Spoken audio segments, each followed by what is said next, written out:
Buenas tardes, desde la Sierra Nevada de Santa Marta reciban un saludo, bienvenidos a ver este video de la serie La Sonrisa de Gaia, una serie de videos dedicados a difundir el pensamiento ancestral preindígena.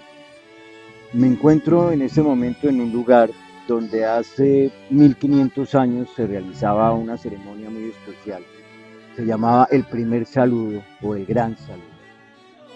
Cuando el niño decía por primera vez la palabra mamá, su madre, llena de felicidad y alegría, salía a buscar a su marido, que seguramente estaba trabajando en la minga comunitaria, sembrando o haciendo algún tipo de labor hídrica, como era el control de las aguas o el manejo de los canales de distribución, y le decía, me dijo mi hijo, mamá, por primera vez. En ese momento él se iba para la comunidad, se paraban todas las labores que se estuvieran realizando, pues el primer saludo era uno de los momentos más importantes dentro de la tradición ancestral americana, y se preparaba toda la comunidad para que el niño, que ya podía decir mamá por primera vez, fuera instruido adecuadamente en la forma de utilizar estas palabras. Se reunía entonces toda la comunidad que estaba con ellos, y cada uno de los integrantes del clan, los primos, los hermanos, los tíos, tomaban al niño en los brazos y le decían mamá, y iban y saludaban a su mamá, que el niño viera cómo le digo hola mamá, y estaba durante toda la tarde escuchando canciones a la mamá, canciones a la madre tierra, entonces escuchar esa palabra desde que la estaban diciendo los abuelos de manera ancestral, una de las palabras más importantes en todos los idiomas, que es la palabra mamá. Luego que este chico ya había escuchado suficientemente la palabra mamá, venía el preámbulo a la ceremonia, que era cuando la madre tomaba a su hijo en brazos, lo saludaba, le decía hola hijo, y él le decía hola mamá. En ese momento la gente aplaudía, era el primer saludo de un hijo hacia su madre, y ahora era el momento de prepararse para el gran saludo y el más importante. Era entonces cuando la madre tomaba al niño, venían juntos al centro del espacio donde estaba reunida la comunidad, y la madre, mirando a la tierra, decía: madre tierra, recibe mi saludo, gracias por tu agua, gracias por tu aire, gracias por el alimento. E invitaba a su hijo a que repitiera lo mismo, y era cuando el niño pequeño de 1 año se agachaba y por primera vez en su vida decía: hola gran madre, hola madre tierra. Los incas dirían hola Pachamama. Y cuando el niño decía esa palabra, la comunidad gritaba de alegría, y todos a su parte ya saludaban a la gran madre tierra, terminando en un gran momento de alegría y bullicio. Pero inmediatamente después hacía silencio todo el mundo, porque la gente allí reunida sabía que la madre iba a responder. Contestaba a través del sonido de los pájaros, contestaba a través del sonido del viento en las hojas de los árboles, contestaba a través del sonido del trueno, a través del sonido de las olas del mar. Entonces él empezaba a escuchar y aprendía inmediatamente, porque todos lo habían aprendido desde su primer año, desde su primera palabra, a escuchar a la madre, y sabían que la tierra es un ser vivo, no como el hombre moderno por fe. Tenemos fe en que la tierra es un ser vivo. Nos imaginamos que tiene cierta conciencia, pero no la vemos porque no la escuchamos. No, hemos perdido ya la capacidad de comunicarnos con el planeta. Esa capacidad la tenían los ancestros y la tienes tú que me estás escuchando. Puedes recordar la forma de escuchar a tu madre, pero yo te recomendaría tratar de hacer ese primer saludo si nunca lo has hecho. No es posible que los hombres pasemos 80, 90 años de nuestra vida y nunca, nunca jamás agradezcamos al planeta sobre el que estamos parados, a un planeta que estamos viendo. Es difícil para hombres del siglo XXI, hombres y mujeres civilizados, poder concebir en qué consiste ese tipo de conexión con la madre. Tal vez te han dicho durante muchísimos años que hablar con el planeta es un acto de paganismo. El paganismo es una palabra casi demoníaca. El paganismo es sinónimo de tribus caníbales que se comían unos a otros mientras se escapaban de leones hambrientos y fieras, pero eso no es una realidad. La realidad, y sobre todo en América, es que había una forma de vida muy agradable, tremendamente ecológica, de armonía con la naturaleza, y todo empezaba porque algún día, cuando el niño cumplía 1 año, su primer saludo era con la madre tierra. Yo te invito a ti que escuchas en este momento, si quieres realmente saber si la tierra es un ser vivo o no, primero haz este saludo, haz esta conexión, conéctate con el planeta. El planeta es un ser vivo, el planeta es un ser amoroso, el planeta escucha y tiene vibraciones propias, no es solo una piedra con maticas encima. No es una piedra con árboles, es un ser plenamente vivo y consciente de sí mismo. La ecología trascendental de nuestros ancestros no tenía por objetivo llegar a cielos o paraísos fuera de la tierra, tenía una consecuencia muy concreta: es bueno para la salud.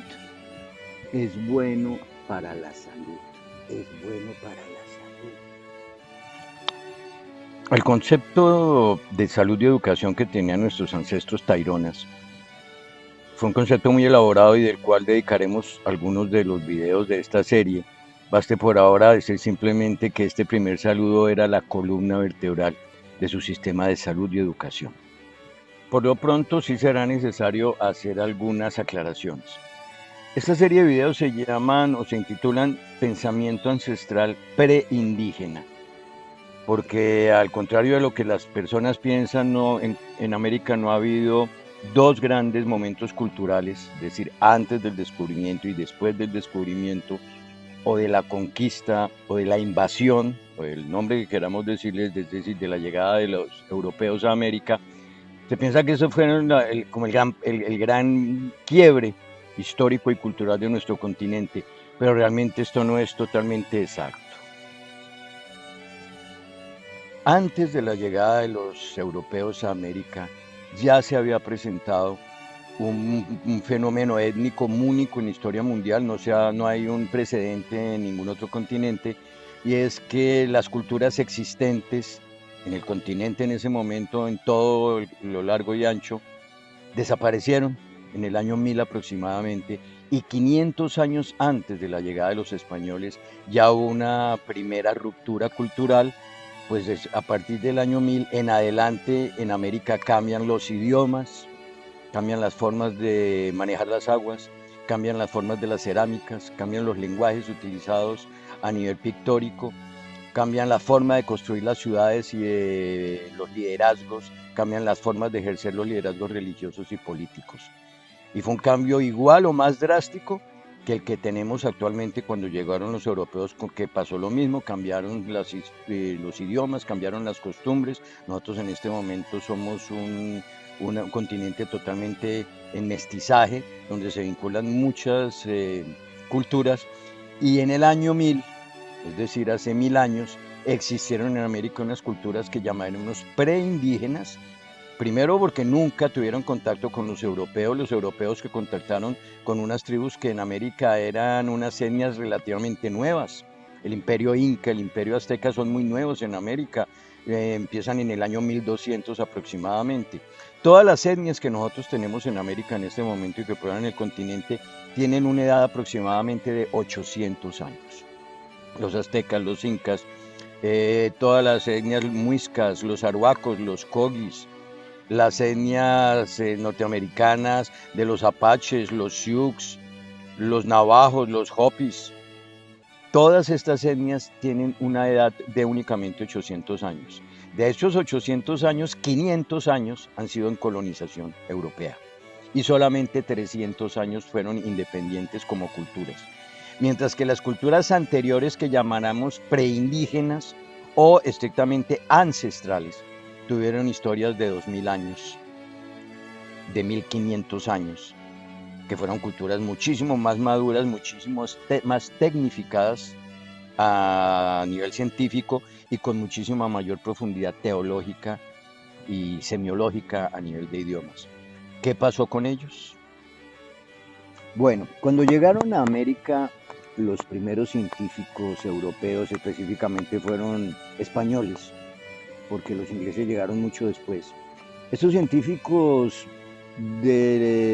el año 1500, entre el año 1500 y 1600, es decir, en el siglo XVI, empezaron a encontrar, cuando llegaron a hacer sus investigaciones, llegaron a México, que era en ese momento la gran cultura que se había conquistado, la cultura de los aztecas, una cultura militarista, guerrera, con muchos bienes, con mucho territorio, y fueron colonizados los aztecas, llegan después de la conquista esos científicos y encontraron, cuando se adentraron en Centroamérica, las ruinas, empezaron a encontrar ciudades totalmente ocultas por la selva, ciudades con pirámides en perfecto estado, ciudades que tenían sitios de habitación donde se mostraba que fácilmente había habido 30.000, 40.000 habitantes, pero estas ciudades se habían quedado totalmente abandonadas, pero en perfecto estado.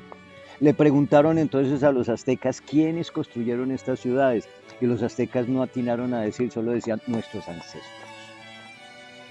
Lo mismo pasa con los incas, cuando los incas, los españoles encontraron las ruinas de Tiahuanaco y de Nazca, le preguntan a los incas quién hizo Tiahuanaco, quién hizo Nazca, y ellos decían, nuestros ancestros. A lo largo de toda América siempre se conocen esas culturas ancestrales. Los norteamericanos, por ejemplo, los Hopis y los navajos, cuando llegaron los primeros ingleses, ya, ingleses no, porque a los indios norteamericanos no los colonizaron los ingleses, los colonizaron los mismos norteamericanos cuando llegan a un país independiente. Ese país se colonizó a sí mismo. Pero cuando llegaron esos colonos del occidente a oeste y le preguntaban a los Hopis y navajos quién construyó estas ruinas, decían, nuestros ancestros llamados los Anasasis. Existieron unas culturas muy fuertemente definidas en América, culturas que vivieron juntas durante 1000 años, culturas que podría llamar los Estados Unidos Federados de América. Realmente ese sí fue una unión de América, donde había 10 superpotencias culturales y otra gran infinidad de culturas adicionales, de lo cual hablaremos con más calma a lo largo de estos videos. Si te interesa saber cuáles fueron estas culturas que ya no existen, conocidas como las culturas clásicas de América, cuál fue el mapa geopolítico que existió en nuestro continente en el año 1000 aproximadamente, y poder ver en detalle los diferentes adelantos tecnológicos, teológicos y ecológicos que tuvieron esas culturas, te invito a que veas esta serie de videos, pues es una información no muy conocida. Nos hemos concentrado mucho en las etnias indígenas, llamadas así porque los españoles los llamaron indios, y son las etnias que pueblan nuestro continente, pero no es lo mismo hablar de pensamiento indígena, de pensamiento ancestral. Esta serie de videos no habla sobre el pensamiento indígena actual, sino el de sus ancestros. Esta diferencia podría parecer muy sutil, pero es muy importante, pues el conocimiento ancestral no necesariamente coincide con el conocimiento indígena. En algunos casos inclusive es opuesto y contradictorio. Vamos a verlo con más calma. Estás invitados a continuar viendo esta serie de videos, La Sonrisa de Gaia, donde seguramente podrás encontrar información relevante para mejorar tu conexión con el planeta y para comprender tu herencia genética de unas culturas hermosas, de unas culturas profundamente avanzadas, cuyas razones de su desaparición se mantienen ocultas. Ya veremos por qué, pero ya se sabe para dónde se fueron estas culturas, ya se sabe cómo construyeron esos gigantescos palacios de piedra, ya sabemos cómo lograron esa armonía con la naturaleza. Bienvenidos a La Sonrisa de Gaia, y que la Madre los acompañe hoy como siempre.